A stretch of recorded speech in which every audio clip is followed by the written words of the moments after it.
오늘 말씀의 제목이 앞에 화면에 있습니다. 함께 읽고 함께 말씀을 나누겠습니다. 시작.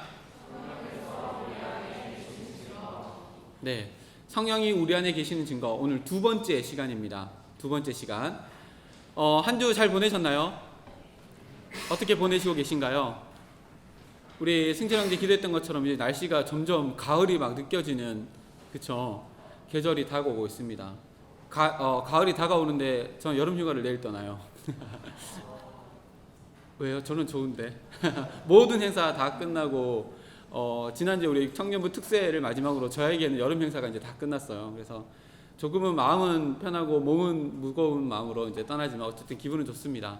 그래서 오늘 설교를 특별히 2시간을 하면 안 되겠죠.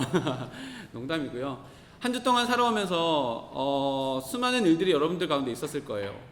순간순간 여러분들이 그 수많은 일들을 겪으면서 여러분들 마음 가운데 어떠한 변화가 있었고 여러분들의 마음에서 울려지는 그 음성들이 어떤 것이 있었는지 참 많이 궁금해요. 일주일 동안 살아오면서 여러분들 마음 가운데 지난주와 달랐던 나의 삶, 또 어제와 달랐던 나의 삶들이 여러분들 속에서 발견되어지는 것들을 경험하셨나요? 여기 우리 교회에 딱 나가자마자 우측으로 가면 사거리가 있고, 그리고 딱 가면 여기 아파트를 가는 거기 신호등이 있잖아요. 거기 모퉁이에 보면 건물 하나를 짓고 있어요. 본 적 있나요? 지금 또 짓고 있는데 조금 짓다가 또 안 짓다가 조금 짓다가 안 짓다가 하고 지금 공사장으로 남겨져 있어요. 공사장 거기 지나갈 때마다 되게 궁금해요. 도대체 뭘 지으려고 이렇게 뜸들이면서 지을까? 그렇지 않아요? 그 철판 하나 붙이고 한 달, 2달, 3달 지나가고 또 뭐 하나 붙이고 막 지나가요. 그렇죠? 근데 그거 지나다니면서 저는 한 번씩 이렇게 보면서 저런 모습이 나의 모습이 아닐까 이런 생각을 참 많이 해봐요. 에베소서 2장 22절 말씀을 보면 우리는 모두 다 하나님 안에서 지어져 가는 성전이래요. 우리 모두 다 하나님의 눈에 볼 때는 한 사람 한 사람이 성령 하나님이 우리 마음 가운데 계셔서 우리를 성전 삼아 주시고, 영어 성경에 보면 이게 우리가 지어져 가는 성전이라고 기록해요. 그래서 being 이렇게 돼 있어요. ing로 돼 있어요. 되어져 가는, 성전이 되어져 가는 과정 가운데 있는 것이 우리의 삶이라고 이렇게 이야기해요. 가만히 생각해 보면 여기 이제 지어져 가고 있는 저 공사장의 그 모습이 우리가 성전으로 지어져 가고 있는 그 과정을 지나다닐 때마다 저에게 그렇게 마음을 주셔요. 아, 나도 저렇게 아름답게 지어져 가고 있구나 라는 생각을 하면서 가끔씩 이런 생각을 해봐요. 저 공사장은 왜 건축을 하다가 멈추었을까? 왜 멈췄을 것 같아요?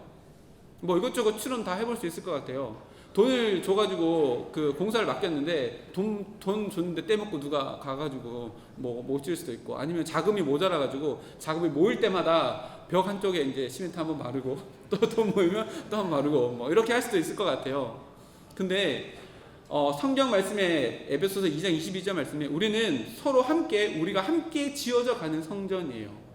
근데 그 공사장이 지어져 가다가 중단하고 그만되어지면 그 공사장이 볼품이 있을까요? 없을까요? 볼품 없어요. 근데 공사장이라 할지라도 계속 지어져가는 과정들이 보여지면 어떨까요? 기대감이 느껴져요. 도대체 저기 뭐가 들어설까? 저기 멋있는 투썸 플레이스 카페가 들어올까? 아니면 뭐가 들어올까? 막 이렇게 궁금해지는데 짓다가 그만 지어요. 한 5달 정도 쉬었다가 막 이렇게 막 녹쓰는 모습들이 보이고 이런 모습들이 보이고 조금 짓고 이러면 흉물이 돼요. 그리고 때로는 밤에 잘 모르겠지만 여기는 고등학교 친구들이 저기 가가지고 나쁜 짓을 할 수도 있고 다 흡연을 할 수도 있고 나쁜 악한 것들의 이 온상지가 될 수 있을 법한 장소가 바로 공사하다가 중단되어지는 그런 장소들이에요. 근데 우리도 똑같아요. 우리도 공사 중이에요. 성령 하나님 우리 마음 가운데 들어오셨어요. 그것이 끝이 아니에요. 우리 마음 가운데 들어오셔서 나를 바꾸어 가시고 새롭게 창조해 나가시며 하나님의 아름다운 성전으로 만들어 나가는 과정을 우리들이 남은 여생 동안 하나님께서 내 가운데 계신 성령 하나님과 더불어 우리와 동행하면서 그것을 지어가요. 근데 지어져 가는 모습은 너무나도 아름다워요. 그 끝이 어디예요? 성령 하나님이 계시는 아름다운 성전으로 우리가 지어져 가는 것이 우리의 인생의 마지막을 향해 달려가는 종착지예요. 근데 가만히 생각해 보세요. 공사하다가 그만 지어져 있는 저기 흉물처럼 보이는 저기 건물이 아름답진 않잖아요. 근데 지어져가는 과정 가운데 있으면 지어져가는 과정 가운데 있는 건물을 보고 흉물이라고 이야기하는 사람 아무도 없어요. 왜요? 지어져가고 있으니까. 근데 멈춰있는 공사장을 보면 흉물이에요. 녹슬고 무너지고 부서지고 갈라진 모습들을 보면 흉물이에요. 가만히 생각해 보세요. 여러분들은 여러분들 일주일의 삶 가운데 지어져가는 과정 가운데 있는 하나님의 성전이었어요? 아니면 짓지 않고 그냥 내던져져 있는 내 마음에 성령 하나님이 계신지도 느끼지 못하고 경험하지도 못했던 그 인생으로 어제와 똑같이, 아니 지난주와 똑같은 마음으로 여기에 앉아 있어요? 스스로를 한번 돌아보세요. 그러면 하나님께서 여러분들의 인생을 보실 때 흉물로 내던져져 있는 인생이었어요? 아니면 아름다운 성전으로 지어져가는 과정 가운데 있는 모습이었어요? 우리는 지어져가는 과정 가운데로 부름받았어요. 그래서 이거를 성령과 동행한다라고 이렇게 이야기해요. 하나님, 내 안에 계신 성령 하나님과 동행하면서 나를 하나님의 아름다운 성전으로 계속해서 만들어가는 거예요. 근데 착각하고 오해하는 게 있어요. 뭐냐면 성령을 받고 나면 끝이라고 생각해요. 아, 내 안에 성령 하나님이 계셔. 성령 하나님은 우리가 소유하는 게 아니에요. 내가 그냥 가지고 다니는 물건이 아니고, 내가 가지고 다니고 한번 내가 이렇게 딱 얻고 나면 그게 끝이 아니라 성령 하나님은 소유물이 아니라 나와 동행하시려고 내 안에 들어오신 분이에요. 그래서 성령 하나님 내 인생 가운데 발견되어질 때에 나와 함께 하시는, 나와 발 맞추어 걸어가시고 내 발을 한 발 한 발 움직일 때마다 성령 하나님께서 원하시는 모습으로 함께 동행하기 위해서 우리 마음 가운데 들어와 계신다는 거예요. 근데 그렇게 동행하지 않고 단순히 나는 성령 하나님 받았어, 나 고등학교 때 하나님 만나면서 울고불고 내 죄를 다 회개하고 언제를 회개하고 그래서 성령 하나님 내 안에 왔어, 거기서 끝이 아니에요. 그거는 좁은 문을 열고 들어왔을 뿐이에요. 그럼 이제 뭘 해야 해요? 성령 하나님과 동행하면서 그 좁은 길을 기쁨으로 걸어가는 동행의 삶이 우리에게 요구되어진다는 거예요. 우리는 지금 이런 삶을 살아가요. 우리 인생이 이런 인생이에요. 이것을 놓쳐버리면 우리 인생의 모든 목적을 다 잃어버리는 거예요. 성령 하나님 우리 가운데 오셔서 나를 하나님께 온전히 예배에 드려지는 성전으로 우리를 만들어가고 가꾸어 가시고 지어가기를 원하시는데, 나는 공사 중단 딱 붙이고 이러고 살아가면 뭐가 돼요? 겉모습은 여기 나오지만 마음의 변화 없이, 겉모습은 이곳에 나와서 찬양하지만 마음의 변화 없이 공사 중단 딱 붙이고 흉물처럼, 영적인 흉물의 건물처럼 딱 서 있는 우리들의 모습으로 하나님께 비춰진다는 얘기예요. 우리들의 모습을 날마다 이렇게 돌아봐야 해요. 나는 지어져 가고 있는가? 더뎌도 괜찮아요. 느려도 괜찮아요. 근데 중요한 것은 지어져 간다는 것이 내 삶 가운데, 성령 하나님과 동행한다는 것이 내 삶 가운데 경험되어져야 해요. 아, 하나님이 내 마음을 만지고 계시는구나. 아, 하나님이 나에게 이런 마음을 주시는구나. 하나님이 내가 잘못한 일을 할 때 이런 불편한 마음을 주시는구나 라고 하는 마음들을 날마다 깨닫고 내 삶의 방향, 내 삶의 걸음을 한 발 한 발 두렵고 떨림으로, 기쁨으로, 감사함으로 옮겨나가는 그 삶이 우리들에게 경험되어져야 해요. 성령은 절대 소유물이 아니에요. 오히려 반대예요. 성령이 우리를 소유하셔서 나와 함께 걸어가기를 원하셔요. 이것이 우리의 삶이에요. 이것이 신앙생활이고 우리에게 남은 여생을 남겨놓으신 하나님의 이유이자 목적이에요. 그럼 날마다 우리가 붙들어야 될 게 뭐예요? 직장생활 열심히 붙드는 것도 열심히 해야 해요. 왜요? 그 자리가 하나님께서 우리에게 주신 자리니까. 공부하는 자리도 하나님께서 우리에게 주신 자리니까 열심히 붙들어야 해요. 그러나 왜 공부하고 왜 직장생활해요? 이거예요. 성령님과 동행하는 자리로 그 자리를 만들어야 해요. 성령님과 함께하는 자리로, 내 마음 가운데 성령 하나님이 나를 빚어가고 성전으로 만들어가는 자리로 여러분의 모든 삶의 자리를 만들어 가야 해요. 그럴 때 내 마음이 점점점 하나님께 내어드리지 못했던 나의 마음들을 또 함께 하나님께 내어드릴 때 내 마음은 점점 빚어져서 하나님께서 우리를 빚어가시는 모습들이 되는 거예요. 그럼 왜 우리가 성령 하나님과 동행하지 못하고 공사 중단 딱 붙이고 이렇게 하게 될까요? 아까 얘기했죠. 자금이 없어서 그래요. 돈이 없으니까 자재도 못 사오고 공사를 못 하는 거예요. 그럼 우리가 영적인 성전을 지어가는 그 자재가 뭐예요? 이것밖에 없어요. 말씀 붙잡지 아니하면 절대로 성령 하나님께 내 마음을 드릴 수 없어요. 왜요? 하나님의 마음을 모르는데요. 성경을 읽지 아니하면 하나님의 마음을 몰라요. 하나님의 마음을 모르면, 제가 얘기했죠. 하나님의 마음을 모르면 기도해도 하나님의 마음을 모르니까 어떻게 기도해야 할지 몰라요. 찬양을 드려요. 하나님의 마음을 모르고 찬양하면 무엇을 찬양한지도 몰라요. 하나님께 요구하고 간구해요. 근데 성경을 보지 않으면 하나님의 뜻하신 바가 무엇인지 모르기 때문에 하나님의 뜻을 구할 수 없어요. 하나님의 뜻하신 바인 이 말씀을 날마다 붙잡지 아니하면 우리가 성전으로 지어 나갈 수 있는 자금이 없는 거예요. 그래서 공사 준다 딱 붙이고 돈 없어요. 하나님 영적인 돈이 하나도 없네요. 성경을 붙들지 아니하면 공사 중단 딱 붙이고 그냥 육적으로 사는 거예요. 말씀을 붙들어야지만 성령 하나님이 내 안에 계셔서 더 크게 역사하셔서 이전에 내가 하나님의 뜻대로 하지 못했던 것들이 할 수 있게끔 되어지고 결단하게끔 되어지고 내 의지로는 할 수 없었던 거지 내 안에 있는 성령 하나님을 의지하면서 말씀을 읽고 묵상하고 붙들 때에 그것이 가능해져요. 그래서 우리가 지금 성령 하나님이 내 안에 계시는 증거라고 해서 3번 3주에 걸쳐서 이제 말씀을 나눌 텐데 우리가 벌써 2번째 시간이에요. 첫 번째 시간 지난주에 하면서 성령 하나님이 내 안에 계시는 증거 3가지를 배웠어요. 한번 해볼까요? 첫 번째, 성령 하나님이 내 안에 계신 증거 첫 번째 우리 배웠어요. 뭘까요? 글쎄요, 제가 어떻게 알아요, 그렇죠? 첫 번째는 제가 적어왔어요. 예수님을 주님으로 고백하는 거예요.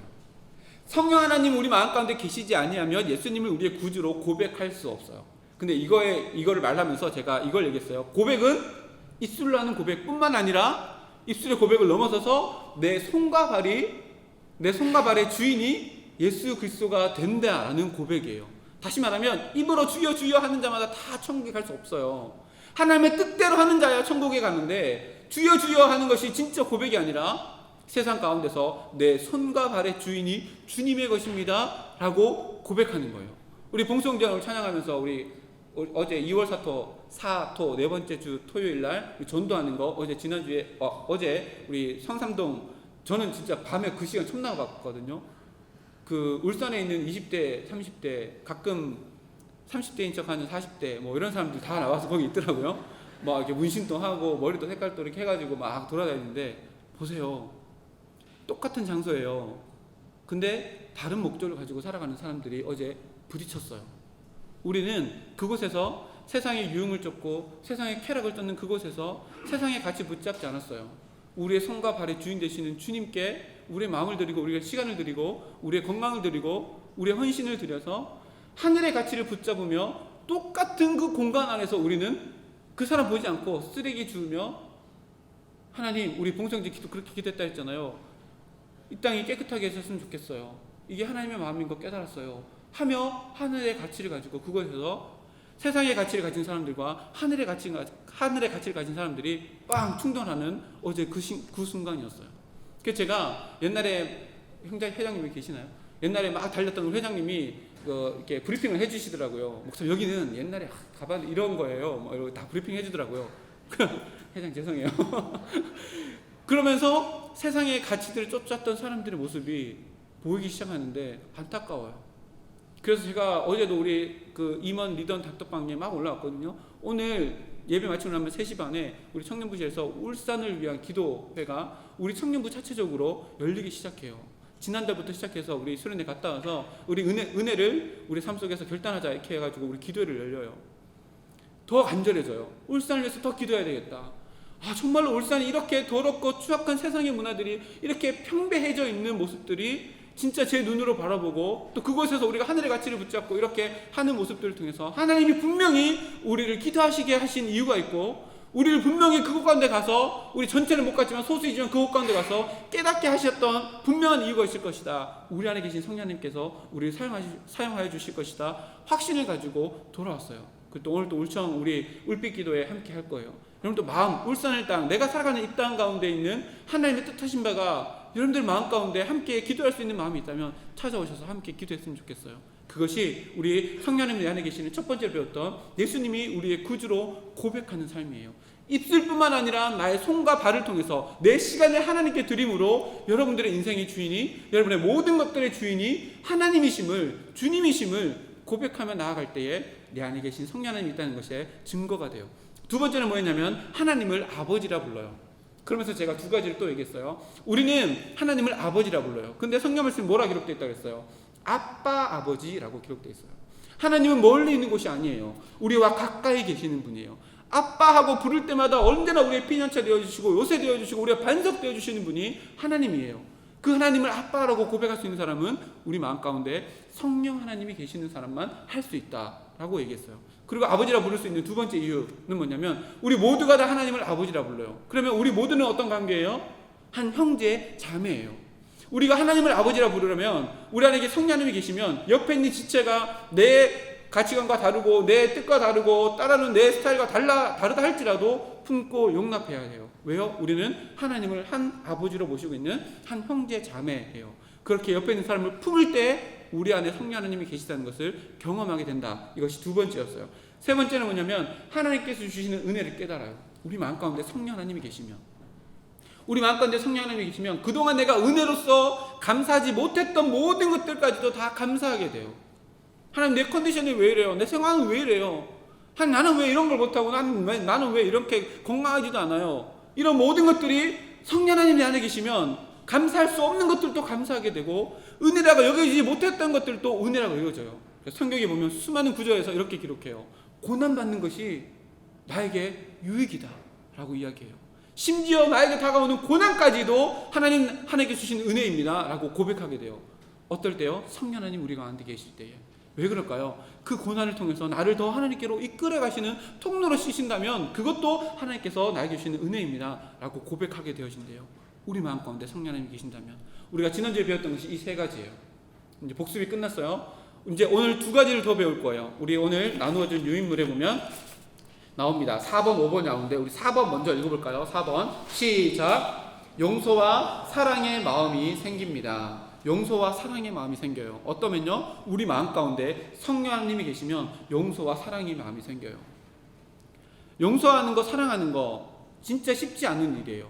여러분들이 나이를 좀 더 먹고 사회생활을 더 깊이 있게 하고 그러다가 정말로 내가 정말로 믿었던 친구, 믿었던 동료들에게 뒤통수를 맞든지 아니면은 그 도끼로 발등을 찍든지 어쨌든 뭐 이런 수많은 경험들을 여러분들이 나이를 1살, 2살 더 먹으면서 더 많이 경험하게 될 거예요. 그러면 용서가 얼마나 어려운지 또 사랑이 얼마나 어려운지를 뼈저리게 느끼는 그런 상황들도 있을 거예요. 근데 성령 하나님이 내 안에 계시면 용서하게 되고 사랑하게 되어진대요. 그리고 그 용서함이 성령 하나님이 내 안에 계신 증거물이 되고 사랑하게 되는 것이, 사랑하지 못할 존재를 사랑하게 되는 것이 내 안에 계신 성령 하나님이 있다는 것에 증거가 되어진대요. 예수님을 주인으로 모시고 살아가면 성령 하나님이 우리 안에 계셔요. 성령 하나님 우리 가운데 어떻게 들어오시게 되셨죠? 예수님 때문이에요. 예수님이 무슨 일을 하셨기에? 십자가에 달려 돌아가셔서 우리의 죄를 어떻게 해주셨어요? 용서해 주셨어요. 무엇 때문에요? 하나님의 변함없고 위대하신 사랑 때문에. 우리에게 성령 하나님이 들어오신 조건이 예수님의 사랑과 예수님의 용서함 때문에 성령 하나님이 우리 가운데 들어왔어요. 성령 하나님은 그래서 용서의 아이콘, 사랑의 아이콘이에요. 그분이 우리 가운데 들어오셨으니 우리도 그 성령 하나님 모시고 살아가면 용서할 수 없는 것도 용서하게 되어져요. 사랑할 수 없는 것도 사랑하게 되어져요. 이것이 우리의 삶의 증거가 되어진다라고 말씀해요. 오늘 말씀을 한 개 더 찾을 텐데 오늘 말씀 펼쳤죠. 요한 1서 4장 19절에서 21절 말씀. 요한복음 4장, 요한 1서 4장 19절에서 21절 말씀. 우리 다 같이 한번 읽어볼까요? 19절부터 시작. 우리가 사랑하면 그가 먼저 우리를 사랑하였습니다. 누구든지 하나님을 사랑하노라 하고 그 형제를 미워하면 이는 거짓말하는 자니 보는 바 그 형제를 사랑하지 아니하는 자는 보지 못하는 바 하나님을 사랑할 수 없느니라. 우리가 이 계명을 주께 받았으니 하나님을 사랑하는 자는 또한 그 형제를 사랑할지니라. 아멘. 용서와 사랑이 21절에 보면 명령어로 주어져요. 너가 하나님의 사랑을 받았지 않냐? 너가 하나님의 용서를 받았지 않냐? 그러면 너도 형제를 사랑하고 용서해라. 명령으로 주어져요. 근데 이 명령이 있기 전에 19절, 20절 말씀이 있는데 19절 말씀에 왜 우리가 그렇게 사랑해야 되는지를 분명하게 명확하게 기록되어져 있는데 19절에 보면 우리가 서로 사랑하면 사랑 안에 용서가 포함되어 있어요. 용서와 사랑하게 되면 그가 먼저 우리를 사랑하였습니다. 그가 누구예요? 하나님이 먼저 우리를 사랑해 주셨대요.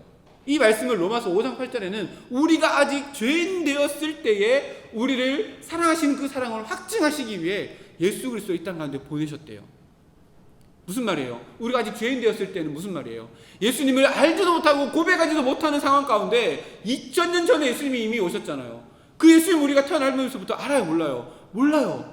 모르는 상황인데도 이미 예수님이 이 땅 가운데 보내주셔서 먼저 그 사랑하신 그 사랑을 누가 받았어요? 우리가 받았잖아요. 먼저 용서해 주는 그 사랑을 예수님의 십자가를 통해서 우리가 받았기에 우리가 사랑할 수 있어요. 우리가 용서할 수 있어요. 우리가 받은 사랑이 먼저 용서하고 먼저 사랑하는 사랑을 받았기 때문이에요. 이거는 단순히 명령이 아니라 내가 그렇게 걸어왔기 때문에 그렇게 걸어온 나의 그 영, 성령 하나님이 우리 마음 가운데 계시니까 너도 그 성령 하나님을 의지하면 그렇게 할 수 있어 라고 하는 권유의 말씀이고 우리를 품어주시는 명령이에요. 여러분 미워하는 사람 있나요? 그러면 다시 한번 생각해 봐요. 내가 하나님을 미워하는 거예요. 내가 받은 그 사랑이 어떤 사랑인지 우리가 진짜로 깨닫지 못했다는 것을 반증하는 증거물이에요. 내가 사랑하지 못하는 존재들이 있죠.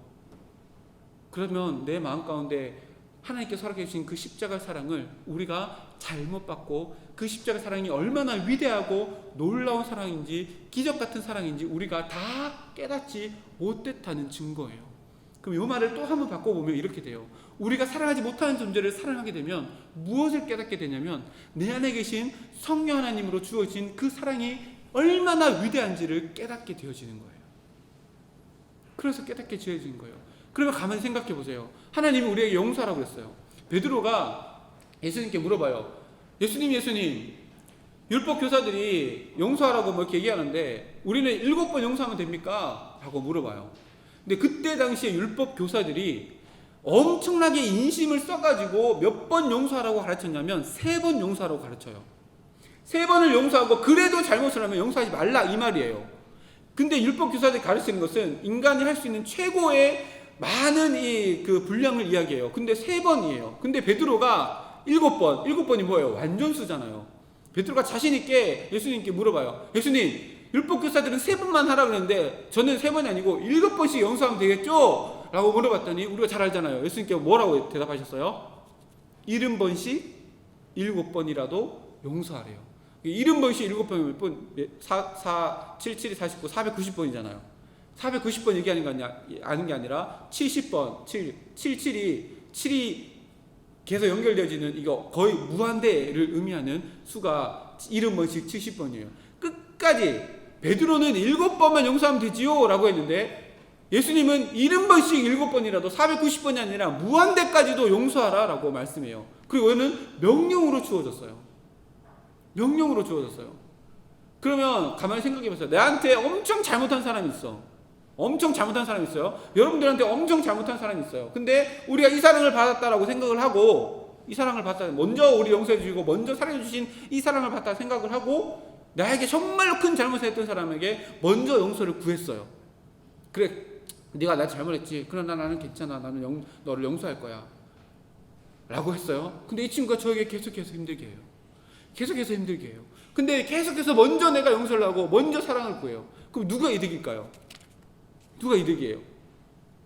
좀 억울하지 않아요? 정말로 예수님처럼 해가지고 490번 했다고 쳐봐요. 그럼 누가 억울해요? 진짜 억울하잖아요. 아니 용서를 내가 계속 먼저 했는데 잘못은 내가 한 게 아니고 이 친구가 먼저 잘못했는데 계속 내가 용서를 했는데 490번이나 진짜 했는데 이 친구가 계속 나에게 잘못을 해요. 그러면 지금 이게 뭐예요? 예수님은 내가 믿고 축복은 얘가 받는 거죠. 얘가 나한테 용서를 빌어야 되는데 내가 먼저 용서를 했어요. 근데 계속해서 나에게 잘못을 하는 거예요. 억울하잖아요. 하나님이 우리에게 이런 억울한 삶을 살라고 우리에게 이렇게 먼저 용서해라, 먼저 사랑해라 라고 우리에게 이렇게 명령하시는 듯 들려요. 여러분들 그렇게 생각하지 않아요? 억울하잖아요. 내가 잘못한 게 뭐가 있다고 내가 먼저 용서해. 세상 법정에 가가지고 야 따져보자. 네가 나한테 잘못했다라고 하면 내가 용서해줄게. 이러면 뭔가 속이 시원하잖아요. 그렇죠? 막 채증이 막 내려가는 것 같고. 근데 예수님은 그게 아니래요. 무한대로 계속해서 먼저 용서하래요. 먼저 사랑하고 먼저 손 내밀래요. 계속 손해보는 인생을 살래요. 근데 가만히 생각해 보세요. 예수님께서 왜 우리에게 이렇게 계속해서 용서하라고 명령해 주실까요? 그것도 먼저 용서하라고 계속해서 왜 얘기하고 계실까요? 이게 우리에게 잘못한 사람을 위한 것일까요? 우리를 위한 것일까요? 내가 생각할 때는 이 사람을 위한 것 같아요. 내가 먼저 용서하면 이 사람 마음은 편할 거 아니에요. 근데 내 마음은 계속 찜찜하고 불편하잖아요. 근데 진짜 그럴까요? 진짜 그럴까요? 하나님이 우리 마음 가운데 성령을 보내주신 사람을 더 사랑할까요? 죄악 가운데 있는 사람을 더 사랑할까요?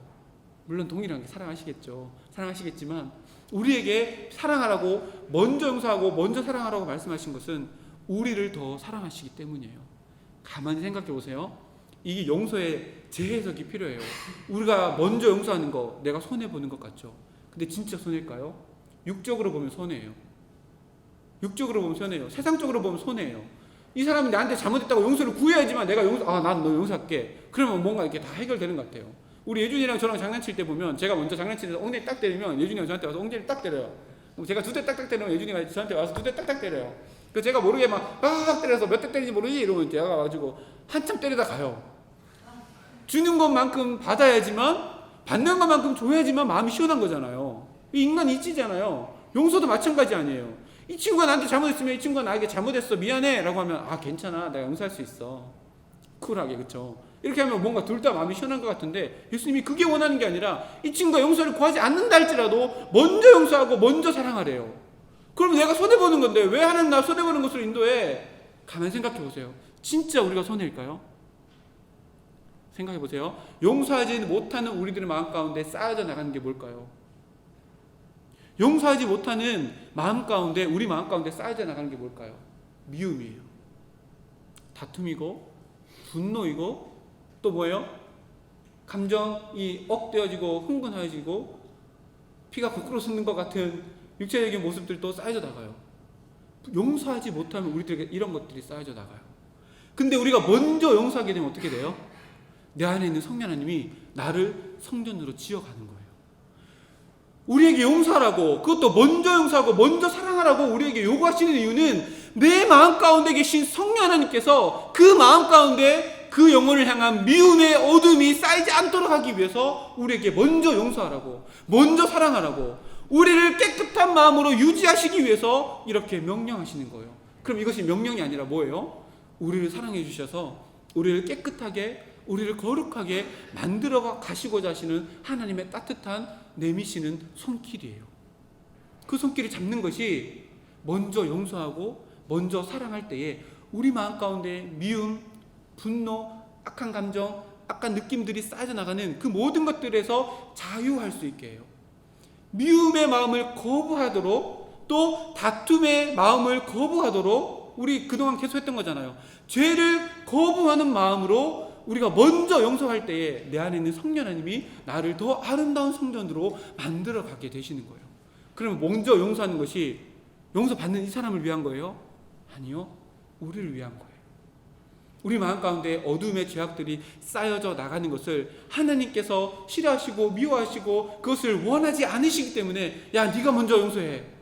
7번이 아니고 7번에서는 안 돼. 490번이 아니라 무한대까지 용서해. 그 말은 뭐예요? 그렇게까지 해서 너에게 미움의 마음이 쌓여져 나가지 않고 어둠의 그릇이 들여지지 아니하도록 너 마음을 정렬하고 깨끗하게 유지해야 해. 왜요? 우리 마음 가운데 성령 하나님이 계시니까요. 성령 하나님을 근심하게 하면 안 되잖아요. 우리 마음 가운데 성령 하나님이 계시기 때문에 용서하지 못한 마음 때문에 우리 마음 가운데 더러운 것들이 자리 잡지 못하도록 명령하시는 거예요. 네가 먼저 사랑해라. 네가 먼저 용서해라. 그래야지만 네가 순결하고 깨끗한 하나님의 아름다운 성전으로 만들어져 나가고 네 안에 계시는 내주하는 성령 하나님과 함께 동행하는 아름다운 인생을 살아갈 수 있기 때문이야. 그래서 말씀하시는 거예요. 네가 먼저 용서된 그 사랑을 받았지 않냐. 그러니 형제를 사랑해.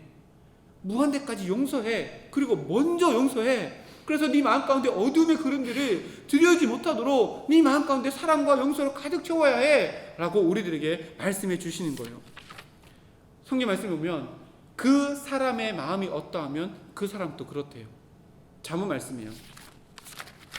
필기하시는 분들이 있으니까 잠언 23장 7절 말씀 보면 그 사람의 마음이 그러하면 그 사람도 그러해야 돼요. 가만히 생각해 보세요. 우리가 용서하지 못하는 마음이 있으면 그 사람이 그런 거예요. 용서하지 못하는 사람의 마음이 되는 거예요. 그러면 용서하지 못하는 마음은 어떤 마음이에요? 성령 하나님께서 우리 마음 가운데 오셨는데 이미 우리의 모든 것들을 다 용서해 주셔서 우리 마음 가운데 들어오신 성령 하나님이 계신데 그 성령 하나님이 없어져 버리는 마음이 되어지는 거예요.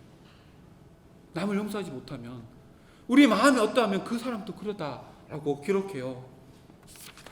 그래서 성경 말씀에 잠언 4장 23절 말씀에 무릇 지킬 만한 것 중에 무엇을 지켜요? 너희의 마음을 지키래요. 왜요?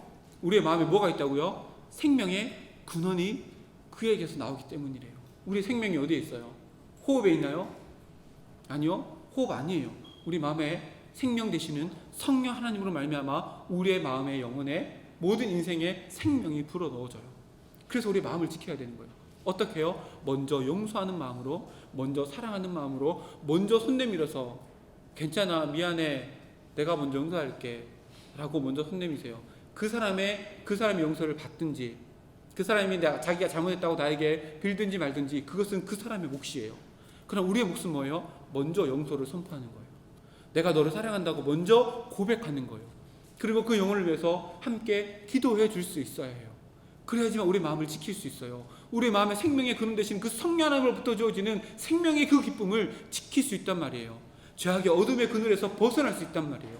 그래서 그런 마음이, 용서의 마음이, 사랑의 마음이 우리 마음 가운데 일어날 때에 여러분들의 마음 가운데 성령 하나님이 계시다는 증거가 되어진다. 오늘 성령이 내 안에 계시는 네 번째 증거, 우리 마음 가운데 성령 하나님이 계시면 용서의 마음, 먼저 손 내밀어서 먼저 사랑하게 되는 그 마음이 우리 가운데 일어나게 되어진대요. 다음 페이지 넘겨보면 5번 성령 하나님이 우리 안에 계시는 증거 다섯 번째입니다. 우리 다 같이 한 목소리로 읽어보겠습니다. 시작. 성령의 근심하심을 깨닫습니다. 이거 우리 지난번에 계속해서 말씀을 나누오며 여러 차례 말씀을 나누었던 거예요. 우리 마음 가운데 성령 하나님 계시면 근심이 일어나요. 성경에 보면 수많은 그 성경 구절에서 근심하지 말라, 근심하지 말라, 근심하지 말라 엄청 많아요. 예수님께서도 말씀하셨어요. 요한복음 14장 1절 말씀에 너희는 마음에 근심하지 마라. 아버지 하나님 믿으니 또 나를 믿으라. 그러니까 마음에 근심하지 말라라고 이야기해요. 여기서 보면 근심하는 것 이꼴 하나님을 불신앙하는 것과 연결되어져요. 그러니까 내가 인생에 근심하는 것은 보세요. 너희는 마음에 근심하지 말라. 하나님을 믿으니 또 나 예수 그리스도를 믿으라. 예수를 믿으라. 그러니까 믿는 거하고 근심하는 거하고 이꼴되어지거든요. 믿지 아니하기 때문에 근심하는 거예요. 근심하는 것을 내가 믿지 않기 때문이에요. 근데 성령 하나님이 내 안에 계셔서 내 안에 계신 증거로 근심이 일어난대요. 성령 하나님 내 안에 계신 증거가 근심이 일어난대요. 그럼 뭐야 이거? 성령이 오류같이 느껴지잖아요. 근심하는 것이 하나님을 믿지 않는 불신앙과 연결되어지는데 요한복음 14장 1절 말씀을 보면 근데 오늘 말씀에 성령 하나님 내 안에 계시는 증거가 근심이 일어난대요. 왜 그럴까요? 이게 뭘까요? 근심은 한번 가만히 생각해 보세요. 인생을 살아가면서 근심에서 벗어날 수 있을까요? 직장, 대학교 올라갈 때는 우리 이제 고3 수험생 기도회 시작하는데 고3들 대학교 올라가려고 엄청 근심 걱정 엄청 많이 하죠. 피를 막 거꾸로 솟는 듯한 고3 시절을 막 보내잖아요. 다 겪고 왔잖아요. 그 대학교 딱 진학해서 보면 또 취업을 어떻게 할까 근심 걱정에 살아가요. 계속해서 그런 근심들이 꼬리 무는 것이 인간의 일생이에요. 그래서 인생의 고회라고 그러잖아요. 고생받아. 계속 근심만 있는 거잖아요. 근심에서 자유할 수 없어요. 그래서 근심하지 말라라고 예수님께서 말씀하셨고 성경의 수많은 것에서도 근심하지 말라라고 얘기해요. 근데 오늘 말씀 보니까 성령 하나님 우리 마음 가운데 계시면 근심이 생긴대요. 이 근심이 뭘까요? 모든 인간은 근심에서 자유할 수 없어요. 근데 근심의 방향을 바꿀 수는 있어요. 예수님께서 말씀하시는 거 이거예요. 예수님께서 요한복음 14장 1절 말씀에 근심하지 말라라고 하는 것은 먹고 입는 거예요. 세상의 육적인 것들이에요. 이런 것들 근심할 필요 없어. 야 공중에 새를 봐봐라. 쟤들이 먹는다고 먹고 사는 거 근심하냐? 안 하잖아. 이거예요. 그런 것들로 근심하지 마. 근데 오늘 한 말씀을 찾을 텐데 고린도후서 7장 10절 11절 말씀 찾아보세요. 고린도후서 7장 10절 11절 성령 하나님이 우리 마음 가운데 계시면 또 다른 근심이 생기는데 근심의 방향이 완전히 바뀌어져요. 완전히 180도 바뀌어져서 다른 근심이 우리 마음 가운데 생기게 되어져요.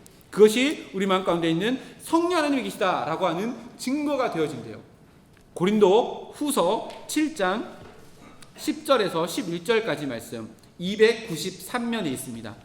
다 찾으셨죠? 우리 다 같이 한 목소리로 읽어보겠습니다. 시작. 하나님의 뜻대로 하는 근심은 후회할 것이 없는 구원에 이르게 하는 회개를 이루는 것이요 세상 근심은 사망을 이루는 것이니라. 보라, 하나님의 뜻대로 하게 된 이 근심이 너희로 얼마나 간절하게 하며 얼마나 변증하게 하며 얼마나 분하게 하며 얼마나 두렵게 하며 얼마나 사모하게 하며 얼마나 열심 있게 하며 얼마나 벌하게 하였는가. 너희가 이 일에 대하여 일체 너희 자신의 깨끗함을 나타내었느니라. 아멘. 보세요. 여기 보면 두 가지 근심이 딱 기록되어져 있어요. 한 가지 근심이 뭐냐면 하나님의 뜻대로 하는 근심이 생기고, 또 한 가지 근심이 기록되어 있는데 뭐냐면 세상 근심이 있대요. 근데 이 세상 근심은 10절 하반절에 보면 세상 근심은 사망을 이루는 것이니라 라고 기록되어져요. 자, 성경에 근심하지 말라 라고 기록되어져 있는 곳에 근심은 바로 이거예요. 사망으로 이끌어가는 근심, 세상의 근심이에요. 이 세상에서 내가 어떻게 먹고 살고 무엇을 하며 살고 이런 근심들은 하지 말래요. 그리고 근심의 방향을 완전히 바꾸어서 오늘 10절 말씀에 하나님의 뜻대로 하는 근심을 하며 살아가라고 성경에 기록하고 있어요. 우리 마음 가운데 성령 하나님이 계시면 이렇게 근심의 방향이 바뀌어져요. 그동안에는 인간의 육신의 생각으로 나 대학교 어디 가지? 여러분들은 대학교 다 갔으니까 나 취직 어디 하지? 나 뭐 해서 먹고 살지? 내가 이런 일 할까 저런 일 할까? 나 결혼해서 어떻게 살아야지? 애는 몇 명 낳아야지? 뭐 이런 근심들이 여러분들 다 있다고 하면 이것들은 근심하면 할수록 전도서 말씀인가 잠언 말씀 보면 뼈를 쇠하게 한대요. 우리를 점점 힘들게 하고 결국에는 오늘 10절 말씀 하반절에 보면 사망에 이르게 하는 세상의 근심이래요. 근데 성령 하나님 우리 마음까지 확 들어오면 근심의 방향이 완전히 바뀌어가지고 내 뜻대로 하는 근심이 아니라 어떤 뜻대로 하는 근심이 되냐면 하나님의 뜻대로 하는 근심으로 근심의 방향이 바뀌어져 나가요. 모든 인간은 근심에서 자유로울 수 없어요. 근데 성령 하나님이 들어오면 그 근심의 방향이 바뀌어져 나간대요. 그래서 그 근심이 11절 말씀에 기록하고 있어요. 보라, 하나님의 뜻대로 하게 된 이 근심이, 자, 하나님의 뜻대로 하게 우리가 근심을 하게 되면 어떻게 우리의 삶이 바뀌어져 나가는지를 명확하게 기록하고 있는데 너희로 얼마나 간절하게 한대요. 성령 하나님 우리 마음까지 들어오시면 근심을 하게 되는데 간절한 마음을 주신대요. 하나님을 찾으려고 하는 그 간절한 마음이 생기는 거예요. 하나님께 예배하고자 하는 마음이 간절한 마음이 생기는 거예요. 그래서 근심하는 거예요. 직장 가만히 보니까 나 이번 주 이렇게 보니까 직장에 못 갈 것 같은데, 직장에 갈 수 있는 교회 못 갈 것 같은데 교회 갈 수 있는 방법이 없을까? 이런 근심들로 하나님의 뜻대로 하는 근심으로 바뀌는 거예요.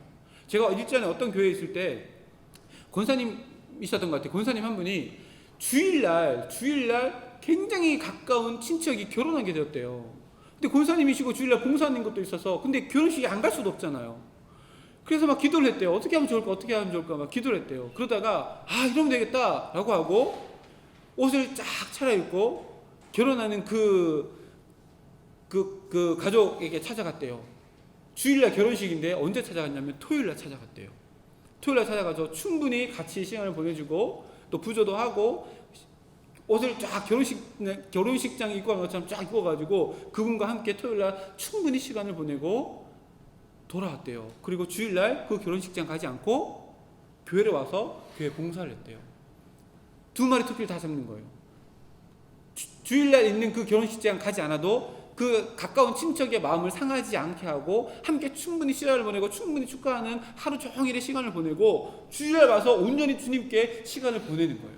어떻게 하면 내가 주일을 섬길 수 있을까? 어떻게 하면 하나님을 더 기쁘시게 할 수 있을까? 이 간절한 마음 때문에 하게 되는 근심이 성령 하나님이 우리 마음 가운데 있으면 생기게 되어진대요. 두 번째 보세요. 얼마나 간절하게 하며 얼마나 변증하게 하며, 이 변증하다라고 하는 뜻이 뭐냐면 해명하는 거예요. 다시 말하면 내 마음 가운데 있는 죄를 하나님께 해명하고 회개하고 하나님 나를 더 깨끗하게 할게요 라고 고백하여지는 원어의 의미를 가지고 있어요. 우리 마음 가운데 성령 하나님이 계시면 하나님이 내 마음을 간절하게 할 뿐 아니라 내 마음 가운데 죄가 들어왔던 것을 하나님께 아뢰이고 간절하게 내 삶을 하나님께 변증하고 하나님 나 이런 삶을 살았어요 용서해 주세요 라고 하는 근심들이 생겨나게 된다는 거예요. 그 다음에 보면 얼마나 분하게 하며, 여기서 말하는 분은 의분이에요. 내가 왜 이런 일을 지었을까 라고 하는 의분을 가지고 이것을 어떻게 하면 잘라버릴 수 있을까 근심하게 되어진대요. 내 마음 가운데 성령 하나님이 계시면 그 뒤에 보면 얼마나 두렵게 하며 뒤에 거 같이 연결해야 돼요. 얼마나 사모하게 하며, 이 두려운 마음과 사모하는 마음이 한 개로 합쳐져 있는 단어가 있어요, 성경에. 그게 뭐냐면 경배하다라는 단어예요. 경배하다는 단어의 원어를 보면 이 두 가지가 같이 기록되어 있어요. 경배하다라고 하는 이 원어, 영어 성경에는 fear, 두렵다라고 하는 걸로 기록되어 있거든요. 근데 원어 성경을 보면 경배하다는 두 가지 마음을 공존하는 거예요. 지존자 되시고 창조주 되시는 아버지 하나님 앞에 섰을 때의 피조물의 마음의 상태를 나타내는 단어가 경외하다는 단어인데, 이 두 가지 의미, 지존자 앞에 섰을 때의 피조물로서의 두려움, 근데 그 두려움을 경험했을 때 나를 품어주시는 하나님의 그 사랑 때문에 그 두려움의 마음이 있지만 하나님을 더 갈망하고 사모하게 되는 마음이 경외하다는 단어예요. 그래서 내 마음 가운데 성령 하나님이 계시면 하나님이 두려운 존재로 경험되어지는 거예요. 내가 잘못된 길을 가고 잘못된 선택을 하고 잘못된 생각을 하고 악한 것들이 나한테 들어왔을 때에 하나님이 두려워지는 거예요. 근데 그 마음과 동시에 나를 품어주시고 나를 안아주시고 끝까지 포기하지 않으시는 하나님의 그 손길이 느껴져서 하나님을 더 사모하게 되는 거예요. 그래서 성경 말씀에 이래요. 너희가 구원을 두렵고 떨림으로 이루래요. 그 두렵고 떨림이 뭐예요? 경외하는 마음이에요. 두렵지만 나를 사랑해 주신 하나님의 그 사랑이 두려운 마음과 공존하여서 함께 나아가는 거예요. 이 두 가지가 하나님의 속성을 의미하는데, 여기까지 알아야 될 것 같아요. 두려운 마음은 하나님의 공의 때문에 주어지는 마음이에요. 하나님은 공의로우신 분이에요. 다시 말하면 하나님은 죄를 묵인하지 않으시고 반드시 처벌하신 하나님이 공의의 하나님이에요. 그 공의한 하나님 앞에 섰을 때는 반드시 두려운 마음이 들 수밖에 없어요. 그래서 하나님의 경외하는 마음이 이 공의의 하나님을 발견했을 때에 나타나는 마음이에요. 또 하나님의 다른 속성이 하나가 있는데, 그게 뭐냐면 하나님은 사랑의 하나님이에요. 이 공의와 사랑이 온전히 바로 세워질 때에 하나님을 온전히 경외할 수 있고 하나님을 섬길 수 있어요. 두려운 마음, 하나님을 사랑한 마음이 우리 마음 가운데 성령 하나님이 계시면 이것이 열매로 나타나는 거예요. 내 삶이 바뀌어져 나가는 거예요. 그동안은 두렵지 않았어요. 어제 하나님을 두렵지 않은 사람들 진짜 많이 만났어요. 손에 담배를 끼고 삼산동 그 유흥업소를 지나다니는 사람, 그 사람들이 하나님 두려울까요? 그 사람 두려운 거 없는 사람들이에요. 뭐가 두려워요? 자기 인생 자기 거라고 생각하고 살아요. 그 주님 아니고 술 주님을 찾으면서 살아가면서 자기 인생에 자기가 주인이라고 살아가요. 성령 하나님이 없으면 이 두려운 마음은 절대 일어날 수 없어요. 하나님을 두려워한다? 성령 하나님이 있어야지만 하나님을 두려워하며 근심할 수 있어요. 하나님을 사랑하는 거. 그 사람들이 술을 좋아할까요? 하나님을 더 사랑할까요? 이거 두 말하면 잔소리죠. 왜 이 집 갔다 저 집 갔다 술 먹고 이 집 술 맛보고 저 집 술 맛보고 새벽 진로가 맛있는지 뭐가 맛있는지 다 비교해보고 왜 그럴까요? 하나님을 사랑하지 않기 때문이에요. 세상의 것을 사랑하기 때문이에요. 성령 하나님 우리 가운데 들어오면 하나님이 두려워져요. 공의 하나님을 만났기 때문이에요. 그럼에도 불구하고 하나님을 사랑하게 돼요. 왜? 사랑의 하나님을 만났기 때문이에요. 그 다음에 보세요. 두렵게 얼마나 사모하게 하며 얼마나 열심 있게 하며, 하나님이 우리 마음 가운데 계시면 하나님의 나를 세워주신 삶의 자리에서 성실과 열심으로 살아가게 되어 있어요. 이것이 열매 맺어지게 되어 있어요. 왜요? 내 삶을 붙들고 계시는 분이 내 안에 계신 성령 하나님이고, 그 성령 하나님이 나의 삶의 곳곳에 세워놓는 자리를 우리가 하나님께 고백하기 때문이에요. 하나님께서 이 자리에 세워놓으셨으니 하나님께서 세워주신 자리니까 열심히 다하는 거예요. 성실을 다하는 거예요. 회장의 직분, 임원의 직분, 셀 리더의 직분, 여러분들이 맡은 그 모든 직분들을 열심을 다해 생활할 때에, 헌신할 때에 우리 마음 가운데 있는 성령 하나님이 경험되어지는 거예요. 어떻게 하면 열심히 할 수 있을까? 임원들이 매달 모여가지고 9시, 8시 이렇게 모이면 11시, 12시까지 회의해요. 엄청 고민 많이 하고 청년 프로그램을 준비하고 2월 사태 어떻게 할까요? 고민하면서 준비해요. 이번 달은 재정이 조금 약하니까 우리 청소합시다. 청소를 해요. 다음 달은 뭐 할까요? 이렇게 해서 이걸 준비해요. 고민하면 준비해요. 열심으로 준비해요. 우리 임원들 얼마나 열심히 하는지 몰라요. 우리 장로님하고 집사님, 권사님 얼마나 열심히 하시는지 몰라요. 왜요? 성령님 마음 가운데 계시니까 그렇게 열심히 나는 거예요. 성령님이 없으면 몰라 이거. 왜요? 성령님이 계시면 이 자리가 하나님께서 주신 자리임을 믿기 때문에 열심히 할 수밖에 없어요. 그 뒤에 뭐예요? 얼마나 벌하게 하였는가. 이거는 아까 얘기했던 그거예요. 공의의 하나님을 믿고 우리 공동체 안에서 잘못된 부분들을 함께 손붙들고 나아가며, 때로는 질책하며 치리하며 권면하며 나아가며 함께 그 모든 아름다운 공동체를 만들어 나가는 그 모습들을 이야기하는 거예요. 이것이 성령 하나님의 마음에 계실 때래야만 이런 마음들이 일어나고 근심하게 되어지는 거예요. 근데 이 근심이 어디로 이끌어요? 우리를 힘들게 하고 어렵게 하고 사망으로 이끌어 가신 것이 아니라 성령 하나님으로부터 주어진 근심이기에 성령 하나님 우리의 생명 되시기 때문에 생명으로 이끌어 나가요. 다시 말하면 생명이 있는 곳은 뭐가 있어요? 성장이 있어요. 생명이 있는 곳에는 뭐가 있어요? 열매가 있고 성숙이 있어요. 이렇게 근심하면 근심할수록 우리는 자라나요. 생명이 자라나고 성령 하나님이 우리 인생에 더 깊이 뿌리 내려지고 더 깊이 뿌리 내려져서 더 많은 줄기가 하늘로 높여져서 우리가 점점 더 근심하면 근심할수록 생명이 이르는 사망의 하나님의 뜻대로라는 근심이 일어나면 일어날수록 우리는 믿음의 거목이 되어지는 거예요. 크고 큰 나무가 되어져서 더 큰 그늘, 더 많은 열매를 맺어지게 되는 거예요. 왜요? 성령 하나님이 우리의 생명 되시기 때문이에요. 그 생명 되신 성령 하나님 붙들고 어떻게 하면 하나님의 뜻대로 살아갈 수 있을까? 근심하면 근심할수록 여러분들의 삶 가운데 생명의 열매가 맺어지는 거예요. 더 많은 그늘이 생겨지고 더 많은 열매가 여러분들의 삶 가운데 열매 맺어지는 거예요. 그래서 더 풍성한 하나님의 뜻하신 바가 여러분의 한 사람의 인생을 통해서 열매 맺어지는 그 놀라운 인생 때문에 성령 하나님이 우리 마음 가운데 들어오셨어요. 그리고 그 일을, 착한 일을 시작하신 이가 하나님의 나라까지 우리를 계속해서 이끌어 가시는 그 인생을 우리 모두가 살아가고 있어요. 그 성령 하나님이 우리 마음 가운데 계셔요. 따라합시다. 나는 성령의 사람입니다. 믿으십니까? 여러분 마음 가운데 성령 하나님이 계셔요. 공사 중단 딱 붙이고 나 공사 안 할래요. 성령 하나님과 관계없이 성령 하나님이 그저 호주머니에 있는 핸드폰 마냥 소유하고 갖고 다니는 그거 아니라 내 안에 계신 성령 하나님과 손과 발을 통해서, 내 입술을 통해서, 내 생각을 통해서, 내 마음을 통해서 동행하세요. work together, 함께 걸어가야 해요. 그 인생을 살아갈 때에 오늘 성령 하나님이 계시는 두 가지 증거, 내 안에 용서와 사랑, 먼저 손 내밀어서 용서하는 마음을 통해서 우리 마음을 깨끗하게 해 나가시는 성령 하나님을 만나게 될 거예요. 두 번째, 성령 하나님이 우리를 근심하게 돼요. 성령 하나님 마음 가운데서 근심하시는구나. 하나님의 뜻대로 하는 근심을 더 붙잡을 때 우리 마음 가운데는 생명이 더 무럭무럭 자라나서 우리를 믿음의 거목으로 하나님께서 쓰시고 더 놀라운 일들이 내 인생을 통해서 행해 나가시는 것들을 성령 하나님과 동행하면서 경험하고 체험하여서 더 풍성한 성령 하나님과 동행하심이 우리 모두의 삶 가운데 있는 우리 울청 모든 한 사람 한 사람의 삶이 되어지기를 주님의 이름으로 축복합니다. 우리 다 함께 찬양하고 기도하겠습니다.